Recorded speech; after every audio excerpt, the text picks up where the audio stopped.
see the wind. I cannot see an angel. There are realms of life that I cannot see. I cannot see a virus.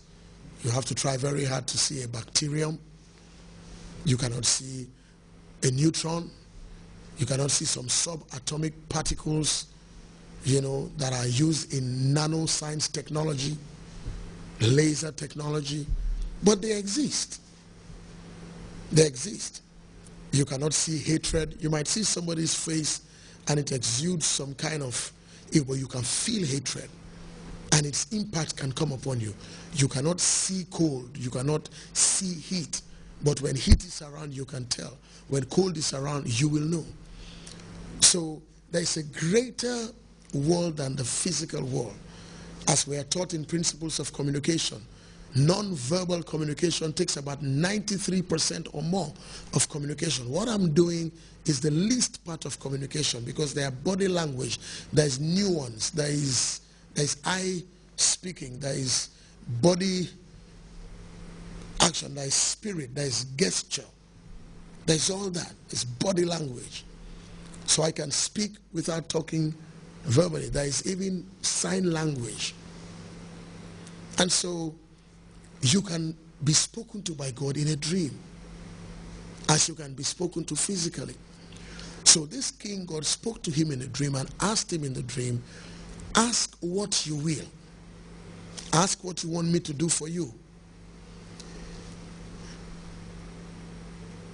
And the backdrop of this, and we will stretch this out from next week, the backdrop is this. You are sitting on your throne now as a king, as the managing director, as the new boss. But there is history. Your father was the king before. He was a big king. She was a great managing director. He ran the company and it's like everybody enjoyed bonuses. But he's retired. He's resigned. He has moved on. She has been reployed. The company has been possessed by somebody else. And you are now sitting on the chair and a question comes to you. Ask what you want. In Solomon's time, his brothers were fighting him. In Solomon's time, he was too young to lead. So he told God, and he said, God, I'm but a child. I don't know how to do this. My father's shoes were big. You were so great to my father David. These people that I am leading are great. I do not know how to go out or come in. So you ask me what I want, I'm going to ask you for one thing alone. Just give me an understanding heart so that as a leader, I can take good, bad, sense, nonsense, loyalty, disloyalty, betrayal, treachery, neutral people, people who are swayed left and right, people who are fair weather, all they want is money, people who just give me an understanding heart. And as I end, the interesting thing is that God responded to him and said, because you have not asked for long life so that you can enjoy the kingdom and overstay and be there for life, because you have not asked for riches, because sometimes when people say they have come to serve, they have actually come to loot. Because you have not asked, thirdly, for the neck and the life of your enemies. In other words, I'm sitting on the throne. If I don't kill my brother and clear everybody, things may go wrong. He didn't ask for that, yet he could. Because it was a blank check. Write how much you want. He said, just give me an understanding heart, a wise heart, a large heart. God said to him, because you have not asked for these three things and you've only asked for wisdom and a large heart, I'm going to give you wisdom. I'm also going to give you riches. I'm going to give you honor.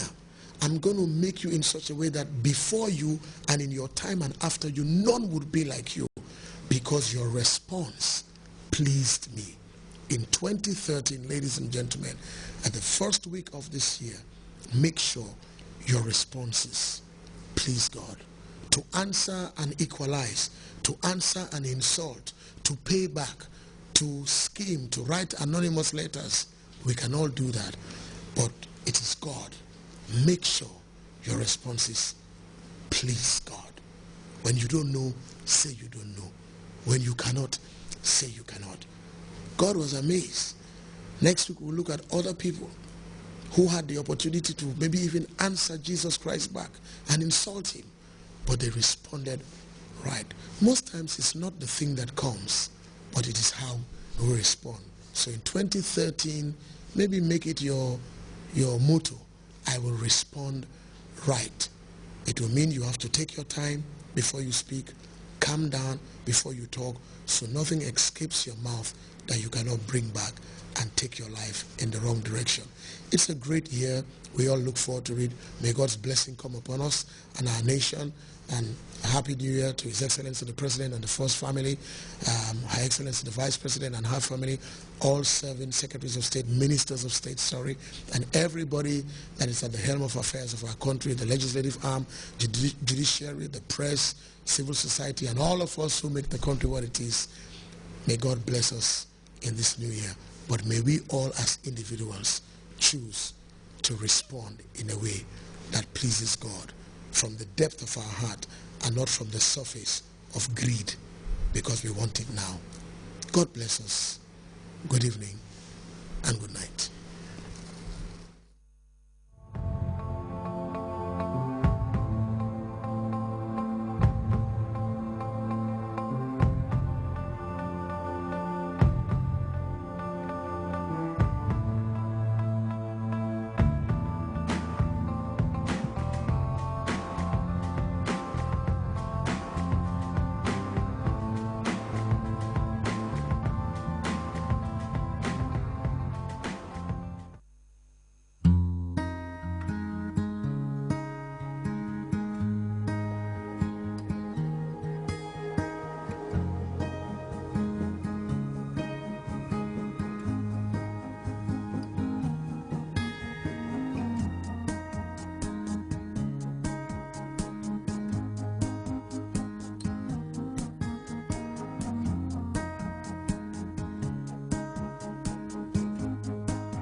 Very nice country.